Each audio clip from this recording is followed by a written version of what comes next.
Hey friends, welcome back to Gone Feral Off-Grid with Gunnar and Gypsy. We're going to be diving into one of the biggest decisions that we've made in our off-grid journey in this video on why we chose our permanent tiny home to be built by North Dakota built Dakota Cabins and how we couldn't be happier with that decision. I'm going to walk you through some comparisons and tell you exactly why Dakota did happen to win us over. I'm going to talk about the different options that we looked at, and I'm going to break them down. Offsite built tiny homes, shipping container homes, and park model RVs, and then we're going to talk about yurts and domes. But I'm even going to break it down further because I'm going to talk about what was important to us on those features and those options that we were looking at for each one and how they compared to Dakota Cabins.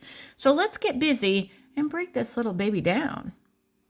The off-site built tiny homes that we looked at were like Tumbleweed, Escape, Wheelhouse, and there's a couple of other ones that we looked at too. So when I talk about tiny homes, I'm talking about a larger scale kind of available models out there. What were the most important features that we needed? Climate sustainability. I mean, after all, we do live in Minnesota. It gets cold. Legal permit friendly. Not all areas are. Construction materials. What is it made out of? And is it going to fall apart on me in like 5 years?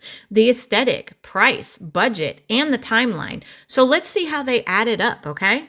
Prefab tiny homes are beautiful, but they're way out of our budget and they're not built for these winters. Plus, many are on wheels, which doesn't fly in our zoning area. Shipping containers, I loved the aesthetic, but it was really more or less for storage, and it's not really livable in that freezing climate, and I don't have time for that.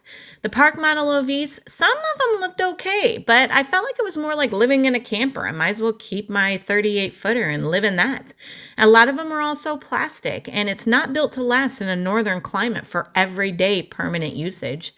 The domes and yurts, cool, but hard to get permitted in those areas, and snow loads were a concern.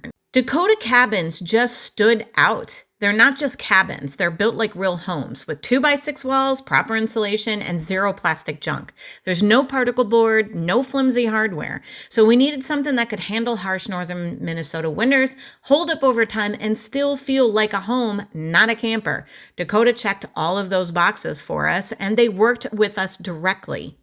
We felt heard, and they helped us tweak the layout to make it really ours. The other biggest contenders for what we compared to Dakota Cabins, since we decided to go with a cabin instead, was Timbercraft tiny homes and Movable Roots. The base range was just not comparable. Movable Roots was out of the park.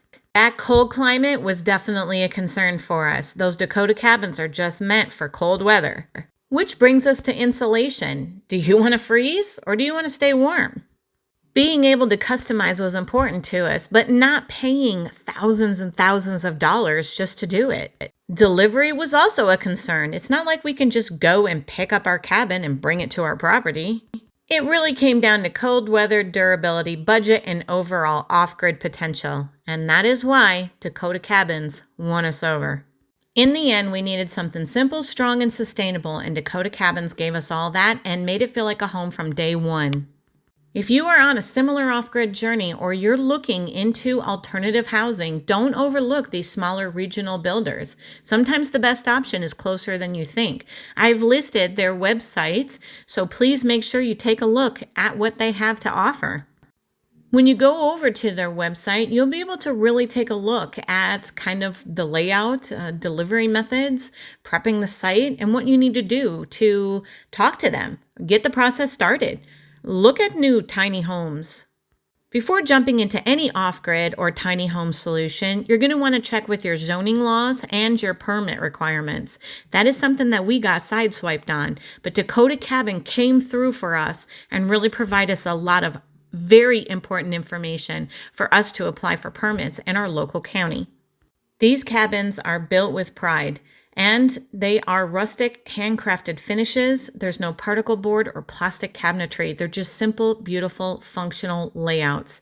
They don't treat you like another customer. You feel heard and you feel supported.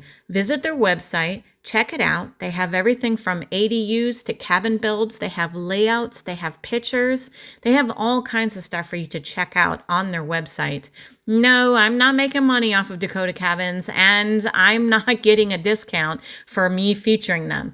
It was a question that was brought up, and I want to make sure that you guys know why we chose Dakota Cabins over everything else. Go to their website, check it out. If you have any questions, I'm always open for a conversation. You can check out Dakota Cabins at dakcab.com. Thanks for watching, and don't forget to like, subscribe, and click that bell.